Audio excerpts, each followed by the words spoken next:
کاٹ دینے والی تلوار ہے. وقت کو تم کاٹو نہیں تو وقت تمہیں کاٹ دے گا, یا تم وقت پہ حاوی ہو جاؤ اور تمہاری مرضی سے گزرے وقت, تمہاری دسترس میں ہو وقت, اور یا پھر وقت تمہیں گزار دے. ایک ان دونوں میں سے ایک چیز ہو.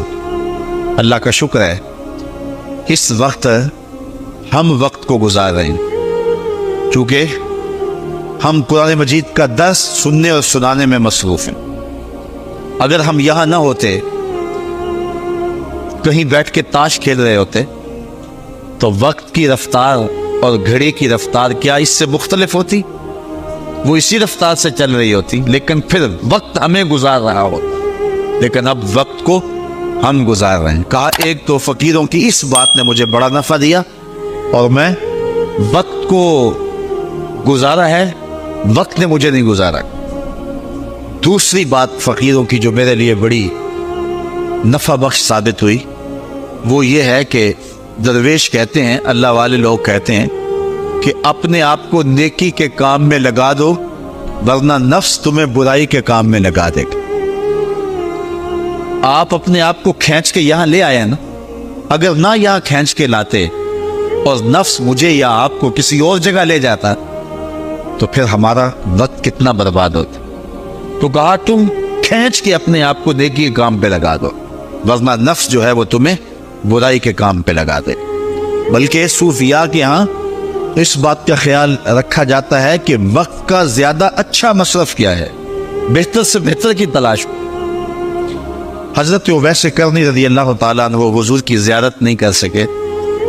بوڑھی ماں تھی جن کی خدمت ان کو حضور کی زیارت سے روکے ہوئے تھی, بلکہ حضور اپنی قمیص کے بٹن کھول کے یمن کی طرف رخ کر کے لمبی لمبی سانسیں لیتے اور فرماتے ہیں مجھے یمن سے یار کی خوشبو آ رہی ہے. تو کسی نے کہا حضور وہ اتنا آپ اس سے پیار کرتے ہیں اور وہ ملنے بھی نہیں آیا آپ کو؟ کہا اس کی بوڑھی اور نابینا ماں ہے جس کی خدمت اسے میرے حضور آنے سے روکے ہوئے, اور کوئی اویس بن عامر کو ملے اور میرا سلام کہے اور اس کو کہے کہ میری امت کی بخشش کی دعا کرے. معلوم ہوا جو ماں باپ کے خدمت گزار ہوتے ہیں ان کی دعائیں رد نہیں ہوتی. حضرت عمر اور حضرت علی المرتضیٰ رضی اللہ تعالیٰ عنہ گئے دور فاروقی میں حضرت اویس کو ملنے کے لیے. خیر ملاقات ہو گئی تو جا کے حضور کا سلام دیا. بس اویس کی آنکھوں سے جھرنے پھوٹنے لگے آنسوں کے, تڑپ گئے, بدن پہ کپ کپی, آنکھوں میں آنسو, اور بار بار پوچھتے تھے میرے رسول کے لبوں پہ میرا نام کیسے آیا تھا, کیسے حضور نے کہا تھا اویس کو میرا سلام دینا. اللہ اکبر. کچھ دیر گفتگو ہوئی تو حضرت اویس کرنی نے ہاتھ آگے بڑھاتے ہوئے کہا اچھا پھر آپ نے بھی آخرت کی تیاری کرنی ہوگی, میں نے بھی آخرت کی تیاری کرنی ہے, حشر کے دن ملاقات ہوگی. تو دیکھیے کہ یہ لوگ وقت کے کتنے قدردان ہیں اور وقت کی اہمیت کو کتنا سمجھتے ہیں. جس قدر وقت کو فقیر لوگوں نے مینج کیا ہے دنیا کا کوئی شخص نہیں کر سکتا. یار 90 لاکھ لوگوں سے تو ہم ساری زندگی میں ملتے نہیں ہیں, اور غریب نواز نے 90 لاکھ کو کلمہ پڑھا دیا, تو کیسے وقت کو استعمال کیا. امام بخاری کو دیکھیں, امام غزالی کو دیکھیں, امام رازی کو دیکھیں, حضرت امام احمد بن حنبل کو دیکھیں, ان لوگوں کا کام دیکھیں. امام احمد رضا کو دیکھیں, 1600 کتابیں لکھ دینا کوئی تماشا لب بام تھوڑا ہے. تو کیسے انہوں نے وقت کو گزارا اور وقت کی اہمیت کو جانا, اور ہم ہیں کہ اپنا وقت ضائع کر رہے ہیں. چائے والے کھوکھے پہ بیٹھ کے تو وقت گزر گیا, اور حمام پہ بیٹھے تو وقت بیت گیا. گپ شپ شروع ہوئی تو بس اس پہ وقت لگ گیا. والذین هم عن اللغو معرضون, وہ لغویات سے اعراض کرتے ہیں.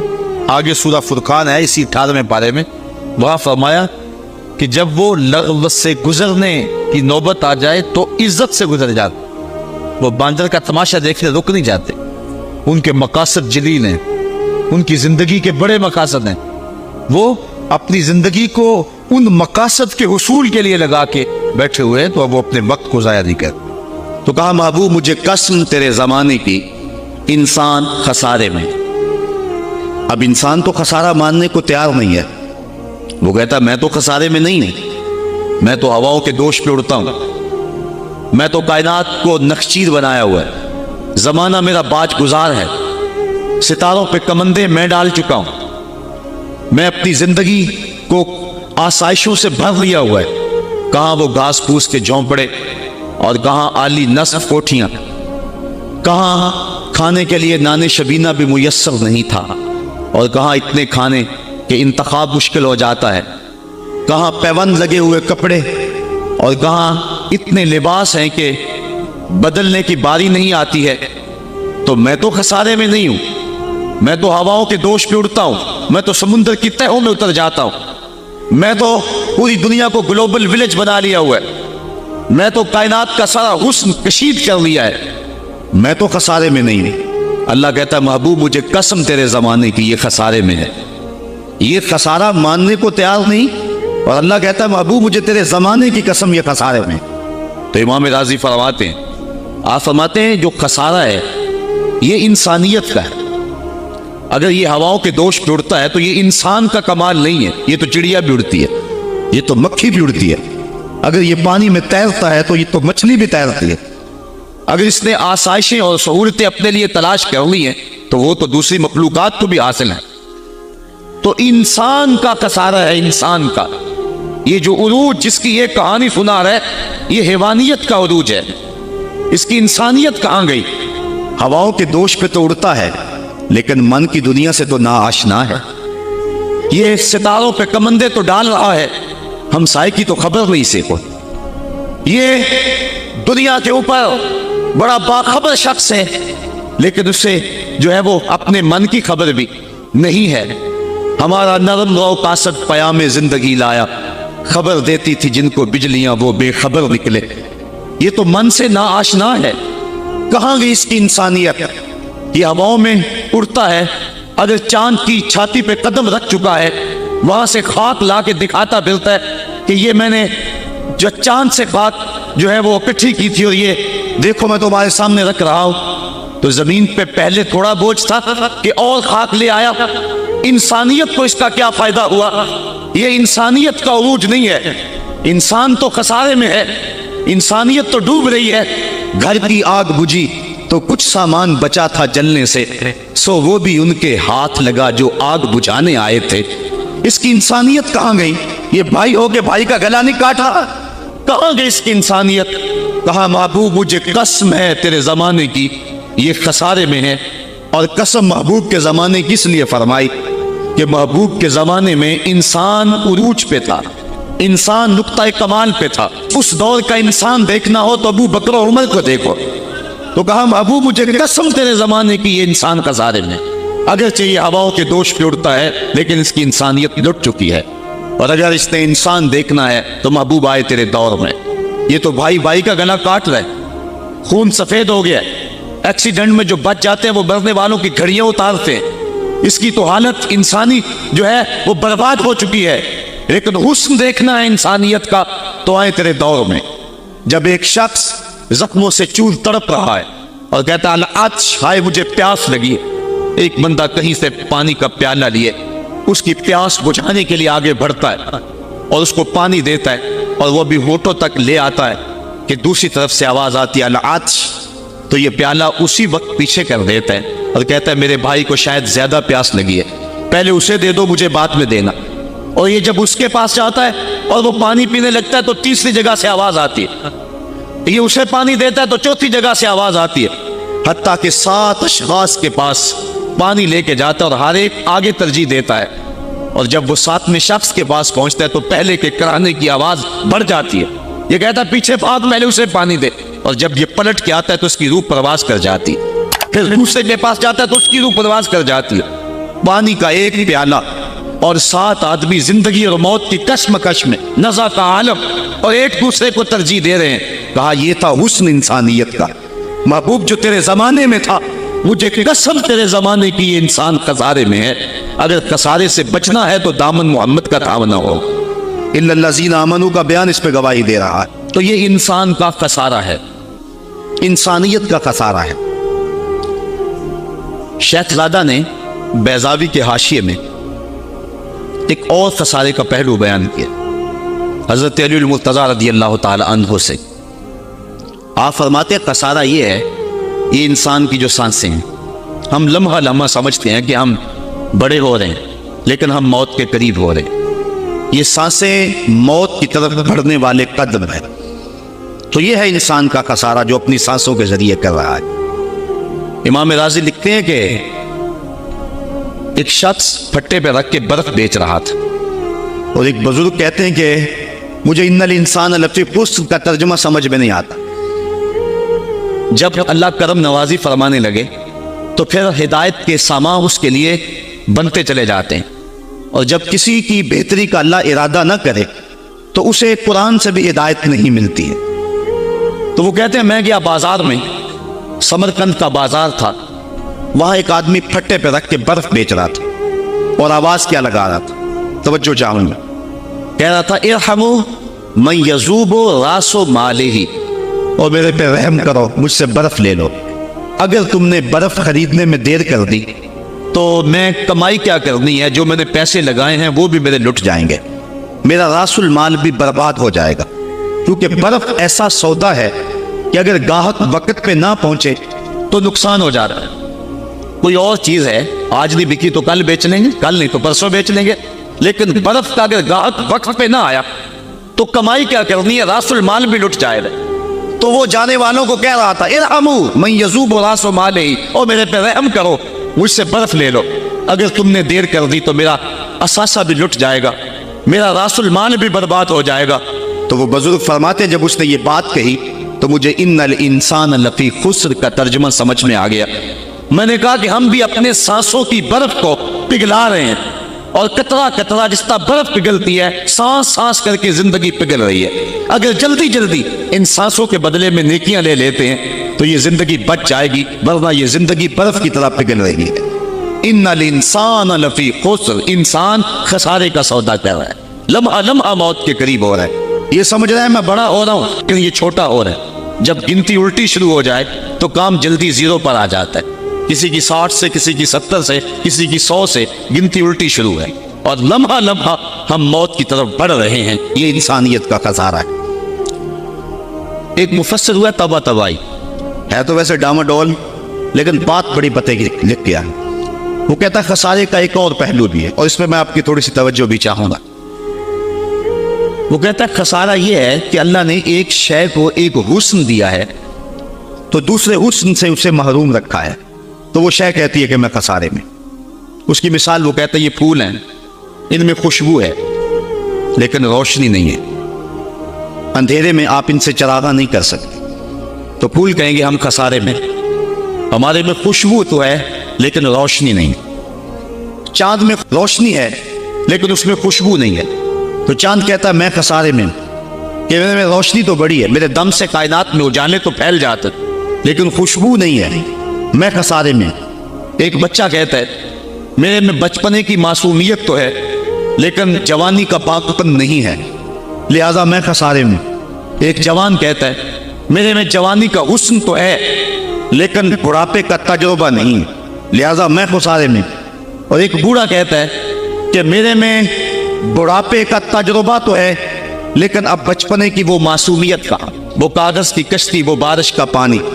اور اقبال کہتا ہے، آپ کے شعر اقبال میں آیا ہوں، وہ کہتا ہے کہ جنبش زنجیر در سے لطف آتا تھا مجھے، وہ کنڈی بھی ہلتی تھی تو اس سے بھی لطف آ جاتا تھا، آج تو نغمے بھی نہیں نہ بہلاتے، لیکن اس بچپن میں کنڈی کے ہلنے سے بھی لطف آ جاتا تھا تو غم بھول جایا کرتے تھے۔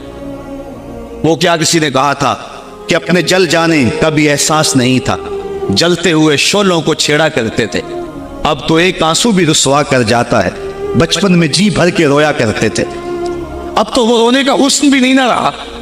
تو کہا کہ میرے پاس بڑھاپے کا تجربہ تو ہے لیکن بچپنے کی معصومیت نہیں ہے، لہذا میں خسارے میں ہوں۔ ایک شب زندہ دار کہتا ہے کہ میرے پاس سحری کے آنسو تو ہیں لیکن علم کا پاکپن نہیں ہے، اور ایک عالم کہتا ہے کہ میرے پاس علم کے کمال تو ہیں لیکن تہجد کے سجدے نہیں ہیں، لہذا میں خسارے میں ہوں۔ بلبل کہتی ہے میرے لہجے میں تو حسن ہے لیکن میرے بازوؤں میں طاقت نہیں ہے، لہذا میں خسارے میں ہوں۔ شیر کہتا میرے بازوؤں میں تو طاقت ہے لیکن میرے پیر نہیں ہے کہ میں اڑ سکوں، لہذا میں خسارے میں ہوں۔ کوئل کہتی ہے میرے لہجے میں تو جادو ہے لیکن رنگ میرا کالا ہے، لہذا میں خسارے میں ہوں۔ مور کہتا ہے میرے پروں میں تو حسن ہے لیکن میرے پاؤں بدصورت ہیں، لہذا میں خسارے میں ہوں۔ تو وہ کہتا ہے کہ کائنات کی ہر شے کسی نہ کسی طرح خسارے میں ہے، لیکن پھر کہتا ہے اگر تمہیں شوق ہو کہ ایک ذات ایسی بھی دیکھے جس میں خسارہ نہ ہو تو آؤ مدینے کی گلی میں آ جاؤ۔ حسن کی ساری شوقیاں، جمال کے سارے کریمے اور حسن کا سارا باغپن اگر ایک ذات میں دیکھنے کا شوق آ جائے، حسن یوسف دم عیسیٰ ید بیضا داری، ہما دارند آنچ خوباں تو تنہا داری۔ کائنات حسن جب پھیلی تو لا محدود تھی اور جب سمٹی تو تیرا نام بن کے رہ گیا۔ اگر یہ شوق ہو کہ کائنات کے سارے حسن ایک پیکر میں دیکھیں تو کہا اس کے لیے میں نے ایک محمد ہی بنا دیا۔ سارے حسن ایک پیکر میں آپ کو ملیں گے، سارے کمال اور سارے جمال اور سارے عروج اور ساری عزتیں اور سارے مراتب آپ کو ایک ذات میں جمع ملیں گے، اور محمد ہوتا ہی وہ ہے جو مجمع کمالات ہو۔ تو کہا کہ یہ ہے ایک خسارے کا پہلو، اور کائنات میں ایک ہی شخص ہے جو خسارے سے بچا ہوا ہے۔ اب جو اس ذات سے وابستہ ہوگا وہ بھی خسارے سے بچ جائے گا۔ الا الذین آمنوا، جس کے ہاتھ میں یہ دامن ہو وہ خسارے سے بچ جائے گا، ورنہ خسارے سے کوئی بچ نہیں سکتا۔ نہ دولت بچا سکتی ہے، نہ اقتدار کی بچھی ہوئی مسندیں خسارے سے بچا سکتی ہے، نہ کوئی اور انسان کو دنیاوی کمال خسارے سے بچا سکتا ہے۔ اگر خسارے سے بچنا ہے تو ہاتھوں میں دامن مصطفیٰ لینا ہوگا۔ وہ کبھی آپ نے دیکھا ہوگا، اب تو وہ دور بدل گیا ہے، وہ چکی ہوتی تھی جس میں وہ گندم پیستے ہیں، مختلف چیزیں، تو اس کے دو پتھر ہوتے ہیں، ایک نیچے والا ساکن، اوپر والا متحرک، تو درمیان میں اس کے ایک کلی ہوتی ہے جس کے ارد گرد اس کو گھماتے ہیں، تو وہ جو دانے ہیں وہ درمیان خالی جگہ میں ڈالتے ہیں، اس کو گالا کہتے ہیں، اس میں ڈالتے ہیں اور پھر اس چکی کو گھماتے ہیں۔ تو جو دانے اس مرکز سے، اس کلی سے ہٹ جاتے ہیں وہ پس جاتے ہیں، اور جو اس کلی سے لگ کے رہتے ہیں وہ بچ جاتے ہیں۔ کہا محبوب مجھے قسم تیرے زمانے کی، انسان خسارے میں ہے، الا الذین آمنوا، بچے گا وہ جو تیرے دامن سے لپٹ جائے گا۔ اور یہ میں مفہوم ایمان کا جو آپ کے سامنے دامن مصطفیٰ سے تمسک اختیار کرنا، یہ میری جذباتیت کا کمال نہیں، حقیقت ہی یہ ہے۔ علامہ سعد الدین تفتازانی علیہ رحمہ شرح قائد میں لکھتے ہیں کہ ایمان ہے کیا؟ آپ فرماتے ہیں الایمان ہی تصدیق بما جاء بہ النبی صلی اللہ علیہ وسلم، حضور کے علاوہ ایمان ہو ہی نہیں سکتا ہے، یہ ممکن ہی نہیں ہے۔ اور یہ بات بھی ذہن میں بٹھا لیں کہ حضور سے ذہنی تعلق کا نام ایمان نہیں ہے، حضور سے قلبی تعلق کا نام ایمان ہے، اور یہ میرے مسلک کی پہچان ہے۔ صرف ذہنی تعلق کا نام ایمان نہیں ہے، قلبی تعلق کا نام ایمان ہے۔ اس کو مزید سہل کروں تو حضور کو نبی جاننے کا نام ایمان نہیں ہے، نبی ماننے کا نام ایمان ہے۔ ورنہ کتنے لوگ تھے جانتے تھے لیکن ایمان نہ لائے۔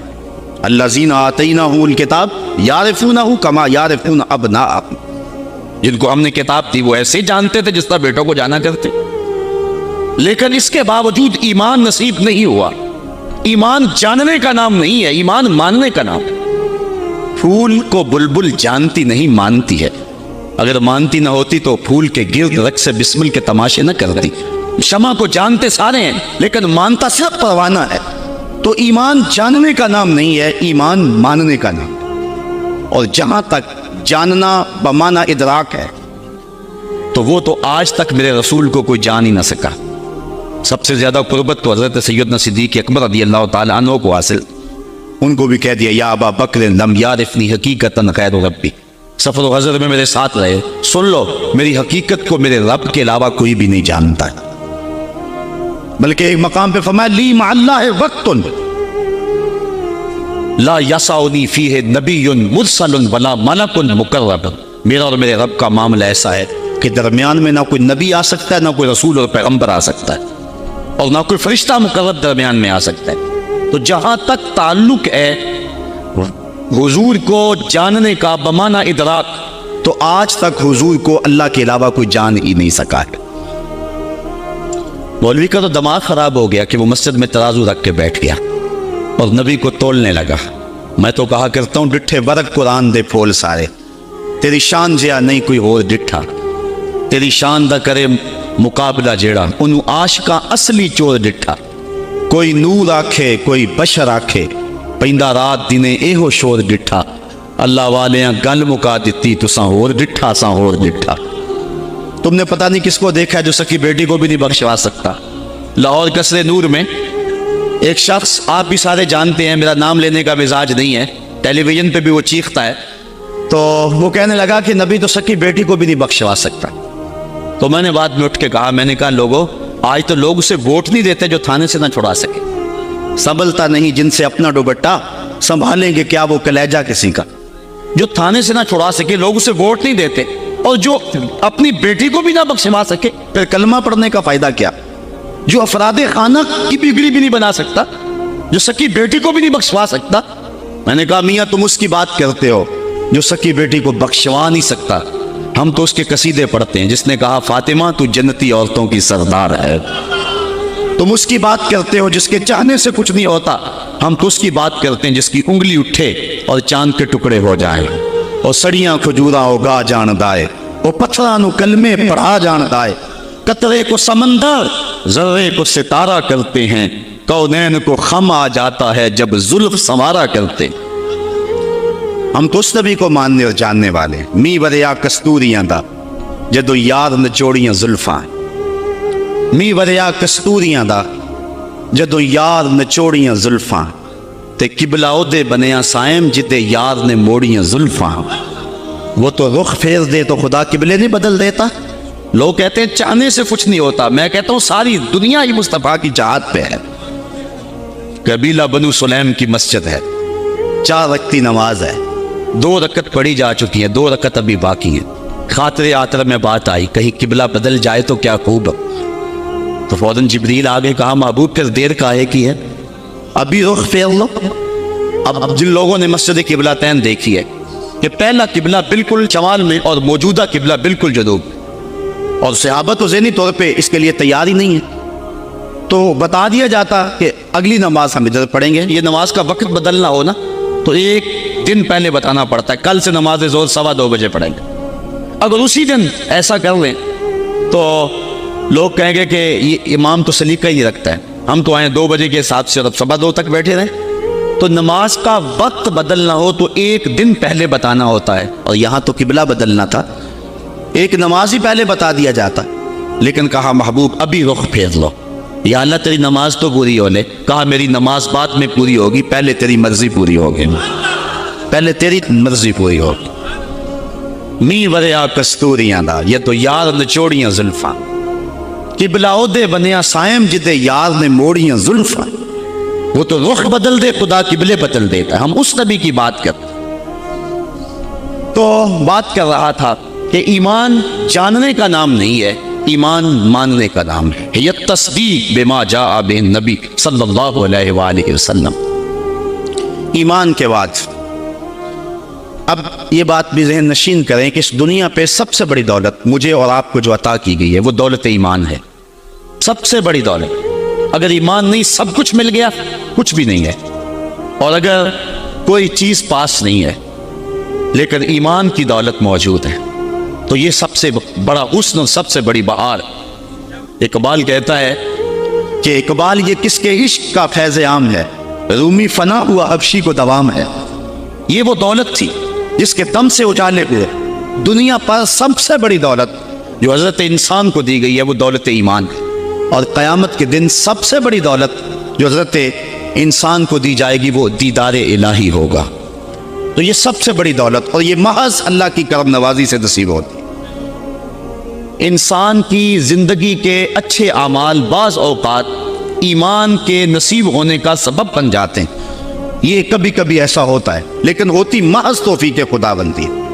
اس کی مثال جس طرح المچاشی فرزدق شاعر کا دادا حضور کی خدمت میں حاضر ہوتا ہے اور آقا کریم کی خدمت میں حاضر ہو کر کے اسلام کی دولت سے مالا مال ہوتا ہے، اور پھر عرض کرتا ہے حضور میں نے اپنے زمانہ جاہلیت میں 360 بچیوں کو زندہ درگور ہونے سے بچایا ہے، تو کیا مجھے اس نیک عمل کا جو زمانہ جاہلیت میں نے کیا اس کا کوئی صلہ ملے گا؟ کیونکہ شاعر تھے اور شاید بڑا گداز اور نرم دل ہوتا ہے، وہ تو شاخ سے ٹوٹتے ہوئے پھول کو بھی برداشت نہیں کر سکتا۔ وہ کیا کہا تھا اقبال نے، دل نہیں شاعر کا ہے کیفیتوں کی رست خیز، کیا خبر تم کو درون سینہ کیا رکھتا ہوں میں، سچ اگر پوچھے تو افلا سے تخیل ہے وفا، دل میں ہر لہجہ نیا محشر بپا رکھتا ہوں میں، در غم دیگر بسوز و دیگر آرا ہم بسوز، گفت بت روشن حدیث گر توانی دار ہوش، کہہ گئے ہیں شاعری جزویست از پیغمبری، ہاں سنا دے پڑھ کے ان کو پیغام سروش۔ امیر منائی نے غالباً کہا تھا کہ خنجر چلے ہم پہ، خنجر چلے کسی پہ ہم، اور تڑپے جو ہم امیر تو درد سارے جہاں کے ہمارے جگر میں۔ اور اقبال نے آنکھ سے تشبیہ دی شاعر کو ایک جگہ پہ، مبتلا درد ہو کوئی عذر روتی ہے آنکھ، کس قدر ہم درد سارے جسم کی ہوتی ہے آنکھ۔ تو جب کوئی ظالم باپ اپنی بیٹی کو زندہ درگور کرنے لگتا تو یہ کہتا کہ میں تڑپ گاپن اونٹنیاں دے کر کے اس بچی کی جان چھڑا لیتا، اس طرح میں نے 360 بچیوں کی جان چھڑائی، کیا زمانہ کفر میں کیے گئے میرے اس نیک عمل کی مجھے کوئی جزا ملے گی؟ تو حضور نے مسکرا کے فرمایا ہے کہ تجھے اس کی جزا مل تو گئی ہے کہ اللہ نے تجھے ایمان عطا فرما دیا۔ تو کبھی ایسا ہوتا ہے، لیکن اگر ایمان نہیں ہے تو اعمال کی جزا نہیں ہے۔ اسی لیے الا الذین آمنوا وعملوا الصالحات، اعمال کی جزا بصورت ایمان اگر مل جائے تو مل جائے، اور اگر ایمان نہیں ہے تو پھر آخرت میں لا خلاق کوئی حصہ نہیں ہے۔ الا الذین آمنوا وعملوا الصالحات، انسان خسارے میں ہے۔ خسارے سے بچے گا وہ جس کے دامن میں 4 چیزیں ہیں، ایک ایمان، اور دوسرا اعمال صالحہ۔ ایمان کی زینت ہے، ہمارے احناف کے نزدیک اعمال نفس ایمان میں داخل تو نہیں ہے کیونکہ وہ مجرد تصدیق قلبی کا نام ہے، لیکن ایمان کا غصن جو ہے وہ اعمال ہیں۔ آج ہمارا حال یہی ہے کہ دعوی ایمان ہمارے پاس موجود ہے لیکن مسلمانوں والے اعمال ہمارے پاس نہیں ہیں۔ تیرے صوفے ہیں فرنگی، تیرے کالی ہیں ایرانی، خوں کے آنسو رلاتی ہے جوانوں کی تن آسانی، ہر کوئی مست مئے ذوق تن آسانی ہے، تم مسلمان ہو یہ انداز مسلمانی ہے، حیدری فقر ہے نئے دولت عثمانی ہے، تم کو اسلاف سے کیا نسبت روحانی ہے، وہ معزز تھے زمانے میں مسلمان ہو کر اور تم خار ہوئے وہ تارک قرآن ہو کر۔ آج ہم صرف دعوے کی حد تک ہے۔ شکوے میں اقبال جب چیخ چیخ کے کہتا ہے کہ تیرے کعبے کو جبینوں سے بسایا ہم نے، نو انسانی کو غلامی سے چھڑایا ہم نے، صفائے دار سے باطل کو مٹایا ہم نے، تیرے قرآن کو سینوں سے لگایا ہم نے، پھر بھی گلا ہے ہم سے کہ وفادار نہیں، ہم وفادار نہیں تو بھی تو دلدار نہیں۔ تو جب اس کا جواب آتا ہے تو سنیے، لہجہ تھوڑا سا بدلا کہ میرے کعبے کو جبینوں سے بسایا کس نے، نو انسانی کو غلامی سے چھڑایا کس نے، صفائے دار سے باطل کو مٹایا کس نے، میرے قرآن کو سینوں سے لگایا کس نے، تھے تو آباب تمہارے ہی مگر تم کیا ہو، ہاتھ پہ ہاتھ درے منتظر فردا ہو۔ ذرا کبھی اپنے اندر جھانک کر کے دیکھا کہ ہم ہیں کہاں اور کس جگہ پہ کھڑے ہوئے ہیں۔ آج ہم مسلمان ہونے کی بات کرتے ہیں لیکن کبھی دیکھیں کہ ہمارے عمل کی پوزیشن اور حالت کیا ہے، آج ہم کس جگہ پہ کھڑے ہوئے ہیں۔ لالو لکشمن پرشاد نے ایک کتاب لکھی عرب کا چاند، اور یہ ایک ہندو رائٹر ہے، اور اس میں اس نے حضور کی سیرت اتنے خوبصورت اور دل فریب پیرائے میں بیان کی کہ گویا سطروں کے اندر چراغ ہی رکھ دیے ہیں۔ تو کسی نے سوامی لکشمن پرشاد سے پوچھا کہ تو نے مسلمانوں کے نبی پر اتنی خوبصورت سیرت کی کتاب لکھی ہے، تو حضور کا غلام کیوں نہیں بن جاتا؟ تو جو اس نے جواب دیا، اگر ہم اس پہ تھوڑا سا تفکر کریں تو وہ ہماری آنکھیں کھول دینے کے لیے کافی ہے، لیکن اگر ہم اس پہ غور نہ کریں تو وہ ایک گاڑی ہمارے روڈ پہ چلتی ہے، اس کے پیچھے لکھا ہوا عقل نہ ہو تو موجہ ہی موجہ۔ بات یہ ہے، بات سوچنے والوں کے لیے ہوتی ہے۔ تو سوامی نے جواب دیا تھا کہ جب میں نے حضور کی سیرت لکھنے کے لیے امہات کتب سیر کو پڑھا تو یہ جذبہ میرے سینے میں بھی گڑائیاں لینے لگا کہ میں اس نبی کا غلام کیوں نہیں بن جاتا، لیکن جب میں مسلمانوں کے کردار کو دیکھتا ہوں تو میں کہتا ہوں میں ہندو ہی ٹھیک ہوں۔ ہمارا کردار لوگوں کے ایمان کے راستے میں رکاوٹ بنا ہوا، اور ایک زمانہ تھا کہ ہماری میتیں بھی ایمان دیا کرتی تھی۔ امام محمد کا جب جنازہ اٹھا تو پورا پسرا امڑ آیا، یہودی عیسائی کہنے لگے مسلمانوں کا امام جا رہا ہے اور اس کا آخری دیدار ہے، چلو تم بھی آخری دیدار میں شامل ہو جاؤ، جنازے میں شامل ہو جاؤ۔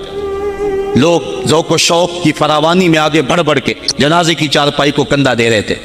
تو اگر کسی عیسائی اور کسی یہودی کا جی چاہا کہ میں بھی مسلمانوں کے امام کے جنازے کی چارپائی کو کندھا دوں، تو ہمیں تاریخ بتاتی ہے پھر جس کا کندھا امام محمد کے جنازے کی چارپائی کو چھوا اس کے لبوں پہ کلمہ جاری ہو گیا.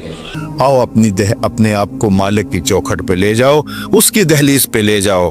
ہمارے بزرگ فرمایا کرتے تھے سونے سے قبل 5 انگلیاں بھی گن لیا کرو، 5 نمازیں بھی گن لیا کرو. اور اگر تہجد نصیب ہو جائے، کتنے خوش نصیب ہیں وہ لوگ جو سحری کا اٹھنا پا لیتے ہیں. ایک روایت میں آتا جب سحری کے لمحے ہوتے ہیں تو شوہر اٹھتا ہے اور اپنی بیوی کو بھی جھنجھوڑتا ہے، لیکن نیند کے غلبے کی وجہ سے وہ اٹھ نہیں پاتی. خیر یہ چلا جاتا ہے، وضو کرتا ہے، واپس آتے ہوئے چلو میں تھوڑا سا پانی لے آتا ہے اور اپنی بیوی کے اوپر چھڑک دیتا ہے تو وہ بھی اٹھ جاتی ہے اور یہ مصلی بچھا کے نماز پڑھنے لگ جاتا ہے. اللہ کے حضور سجدہ ریزیاں کرتا ہے اور وہ بھی جلدی سے وضو کر کے اس مصلی کے ساتھ مصلی بچھا کے خاتون بھی نماز پڑھنے لگ جاتی ہے. تہجد کے سجدے ہیں، سحری کے لمحے ہیں، رات کی تاریکیاں ہیں، کوئی دیکھنے والا نہیں ہے. 2 مصلی بچھے ہیں، ایک پہ شوہر کھڑا ہے، ایک مصلی پہ بیوی کھڑی ہے.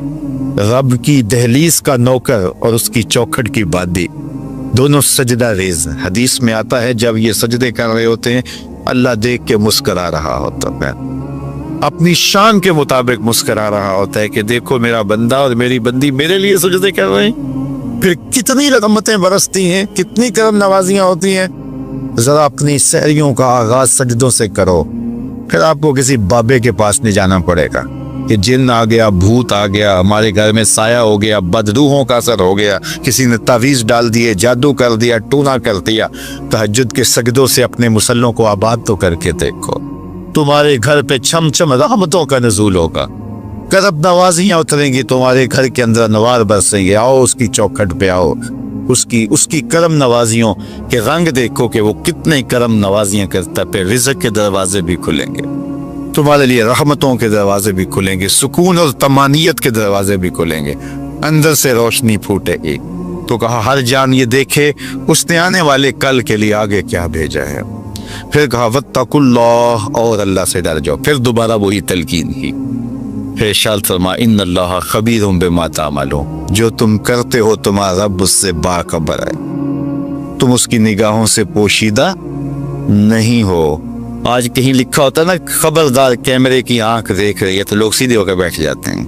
کیمرے کی آنکھ دیکھ رہی ہے، کیمرے کی تو لائٹ بھی بند ہو سکتی ہے، اس کا سسٹم خراب بھی ہو سکتا ہے، لیکن جو رب کے کیمرے لگے ہیں وہ سسٹم کبھی خراب نہیں ہوتا. کیمرے کی ایک رینج ہے، اس سے آگے نہیں دیکھ پاتا، لیکن مالک کی شان کے ارا زبیبا نملۃ السودا، کالی رات کے اندھیرے میں، کالے پہاڑوں کے سلسلے میں، گہری غار کے اندر چیونٹیوں کے عمیق سوراخ میں جب چیونٹی چلتی ہے تو اس کے ننھے مہین قدموں سے سینہ سنگ کے اوپر جو وہمی اور گمانی لکیر بنتی ہے تو ہمارا رب اس کو یوں دیکھتا ہے جس طرح دیوار چین کو دیکھتا ہے. اس کی نظروں سے کیا ہماری خلوتیں پوشیدہ ہیں، ہمارے اعمال پوشیدہ ہیں، کیا اس کی نظروں سے ہمارے خیال پوشیدہ ہیں. دروازہ مقفل کر کے اگر ہم گناہ کریں گے تو کیا مالک سے پوشیدہ ہوں گے؟ لوگوں سے تو پوشیدہ ہیں لیکن مالک سے پوشیدہ نہیں ہیں. یہ عقیدہ جم جائے تو بند کوٹری میں بھی جرم نہیں ہو سکتا. آپ دیکھتے نہیں ہیں کہ جب دروازے مقفل کر کے بت کے اوپر بھی موٹا کھیس ڈال کے زلیخا بولی ہے تلک یوسف اب تو آ جاؤ، اب تو کوئی نہیں دیکھ رہا، تو جناب یوسف نے کہا کالا معاذ اللہ، میں اللہ کی پناہ میں آتا ہوں، تو اپنے اس بے جان بت اور مجسمے سے بھی حیا کرتی ہے اور اس کے اوپر بھی جو دیکھ نہیں سکتا پردہ ڈال لیا ہے، اور میں اس سے حیا نہ کروں جو 7ویں کوٹری میں بھی دیکھتا ہے. پھر اتنی روشنیاں برستی ہیں کہ گناہ کا تصور بھی محال ہوتا ہے، اور یوسف بھاگتے ہیں تو اللہ دروازے کو شادہ کرتا چلا جاتا ہے. تو آؤ تو اس چوکھٹ پہ، تو وہ تو بند کمروں کے ماحول دیکھتا ہے، اس سے تو کوئی چیز پوشیدہ نہیں ہے. یہ یقین اتر جائے، روح میں جم جائے تو پھر زندگی سنور جاتی ہے. اور میں آپ کو ایک اور بات عرض کرنا چاہتا ہوں کہ بطور سنی آپ تو یہ بھی عقیدہ رکھتے ہیں کہ رسول کریم کی نگاہوں سے کچھ پوشیدہ نہیں ہے. تو کیا یہ عقیدہ 3 گھنٹے کے مناظرے کے لیے رکھا ہوا ہے کہ عمل پہ بھی اس کا کوئی اثر ہے؟ اگر عمل پہ کوئی اثر ہے تو پھر بند خلوت کدے میں بھی جرم کرتے شرم آئے کہ رسول اللہ کی نگاہوں سے تو کچھ پوشیدہ نہیں ہے۔ پھر ہماری خلوتیں جو ہے وہ پاک ہو جائیں، ہماری جلوتیں پاک ہو جائیں، ہم رسول اللہ کی نگاہوں سے بھی پوشیدہ نہیں رہ سکتے۔ ان کی نگاہیں دوربین بھی دیکھتی، ہمارے رب کی نگاہیں بھی دیکھتی، حضور اللہ کی عطا سے دیکھتے ہیں۔ تو جب یہ عقیدے جم جائیں گے، روح میں اتر جائیں گے، تو زندگی میں نظم پیدا ہو جائے گا۔ جہاں کوئی سیکورٹی نہیں پہنچتی، کوئی عقیدہ نہیں پہنچتا، کوئی جو ہے وہ کیمرہ نہیں پہنچتا، وہاں یہ عقیدہ پہنچتا ہے، ان اللہ خبیر بما تعملون، جو تم کرتے ہو تمہارا رب اس سے باخبر ہے۔ اللہ تعالیٰ جل شانہ نے اس شخص کی کہانی کو بیان کیا ہے جو قیامت کے دن جہنم کی طرف جا رہا ہوگا۔ کچھ لوگ اسے پوچھیں گے ما سلککم فی سقر، کہ تم جہنم میں کیوں جا رہے ہو؟ تو وہ جواب میں کہے گا لم نک من المصلین، کہ ہم نماز نہیں پڑھا کرتے تھے۔ آج جہنم میں جانے کا سبب نماز نہ پڑھنا ہے۔ پنجگانہ نماز ہر عاقل بالغ مرد اور عورت پر فرض کی گئی ہے، اور قرآن مجید میں مختلف صیغوں سے 700 سے زائد مرتبہ اس کی تاکید ارشاد فرمائی گئی۔ سینکڑوں احادیث نماز کی تاکید، فضائل، ادا کرنے کی ترغیب اور نہ پڑھنے پر ترغیب میں وارد ہیں۔ اگر کوئی شخص نماز کا انکار کرتا ہے تو وہ دائرہ اسلام سے خارج ہے، لیکن اگر کوئی سستی کی وجہ سے نماز نہیں پڑھتا، صرف سستی کی وجہ سے نہیں پڑھتا، اللہ کا حکم جانتا ہے، اس کو کہا جائے آؤ نماز کو، تو وہ آگے سے مذاق نہیں کرتا یا نماز کا تمسخر یا استحقار نہیں کرتا، بلکہ بس اپنی سستی کی وجہ سے مسجد میں نہیں آتا۔ جو نماز کو ہلکا جانے، خفیف جانے، وہ بھی دائرہ اسلام سے خارج ہے، کافر ہے۔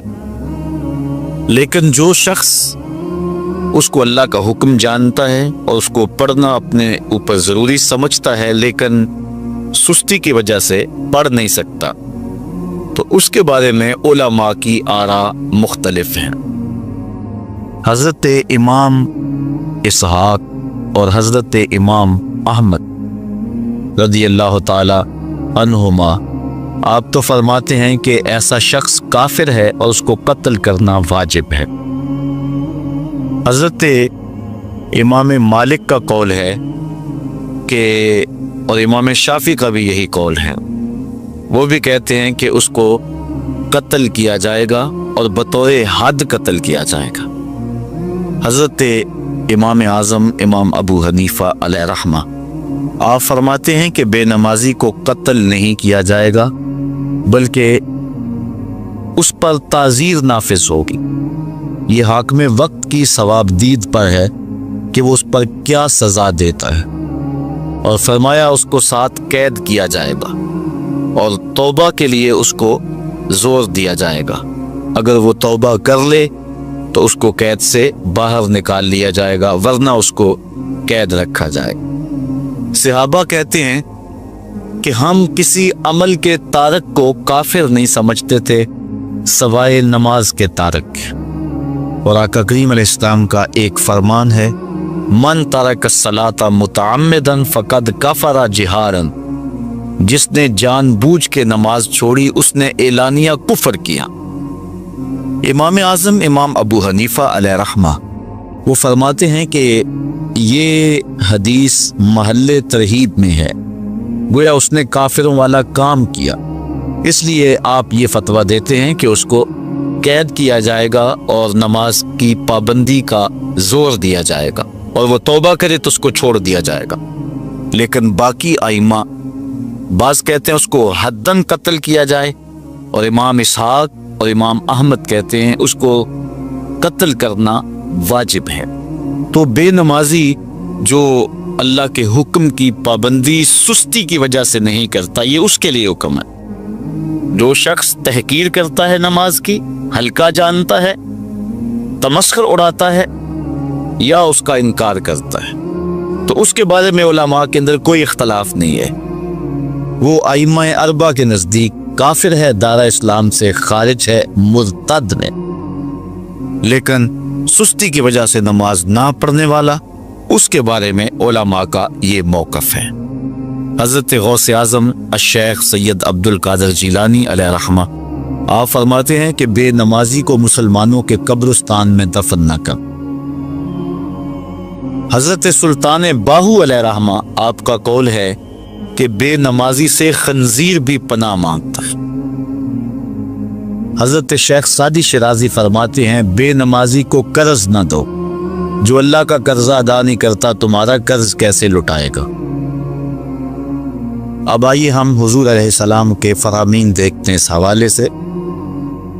حضرت جابر بن عبداللہ انصاری رضی اللہ تعالی عنہ سے مروی ایک روایت جس کو امام ابو داؤد نے روایت کیا، امام نسائی نے روایت کیا، دیگر محدثین نے روایت کیا۔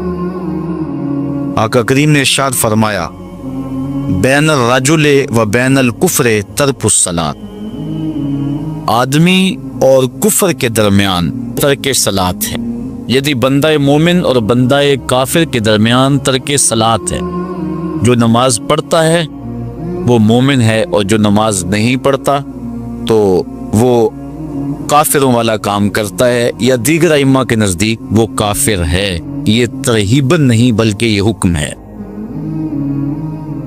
اور حضرت نبی رحمت صلی اللہ علیہ وسلم کا ایک دوسرا فرمان ان الفاظ کے ساتھ ہے بین الرجل و بین الشرک والکفر ترک الصلاۃ، شرک و کفر اور بندہ مومن کے درمیان نماز ترک کرنا ہے۔ حضرت امام ابن ماجہ نے ان الفاظ کے ساتھ روایت کو نقل کیا ہے بین الکفر والایمان ترک الصلاۃ، ایمان اور کفر کے درمیان نماز کا ترک کرنا ہے۔ اور آقا کریم علیہ السلام کا وہ فرمان جو حضرت انس سے مروی ہے، جس کو طبرانی نے اپنی موجم میں لکھا، بھی آپ کے سامنے میں نے رکھا، کہ حضور نے فرمایا من ترک الصلاۃ متعمدا فقد کفر جہارا، جس نے جان بوجھ کے نماز چھوڑی اس نے اعلانیہ کفر کیا۔ حضرت ابو ہریرہ رضی اللہ تعالی عنہ سے ایک روایت ہے کہ وہ فرماتے ہیں لا سہم فی الاسلام لمن لا صلاۃ ولا صلاۃ لمن لا وضوء لہ، کہ اس شخص کا اسلام میں کوئی حصہ نہیں ہے جو نماز نہیں پڑھتا، اور اس شخص کا نماز میں کوئی حصہ نہیں ہے جو وضو نہیں کرتا۔ وضو کے بغیر نماز نہیں ہوتی اور نماز کے بغیر اسلام نہیں ہوتا۔ اور اسی روایت کو بالفاظ دیگر حضرت عبداللہ ابن عمر رضی اللہ تعالی عنہ نے حضور سے یوں روایت کیا، طبرانی نے اپنی موجم میں اس کو لکھا لا ایمان لمن لا امانتہ ولا صلاۃ لمن لا طہور لہ ولا دین لمن لا صلاۃ لہ۔ حضور فرمایا کہ اس شخص کا ایمان نہیں جس میں امانت نہیں، اور اس شخص کی نماز نہیں جس کو پاکیزگی حاصل نہیں، اور اس شخص کا دین نہیں جس کو نماز نصیب نہیں۔ حضرت امام ابن ماجہ نے اس روایت کو اپنے الفاظ کے ساتھ روایت کیا ہے۔ حضرت بریدہ رضی اللہ تعالیٰ عنہ اپنے باپ سے روایت کرتے ہیں اور وہ حضور سے روایت کرتے ہیں۔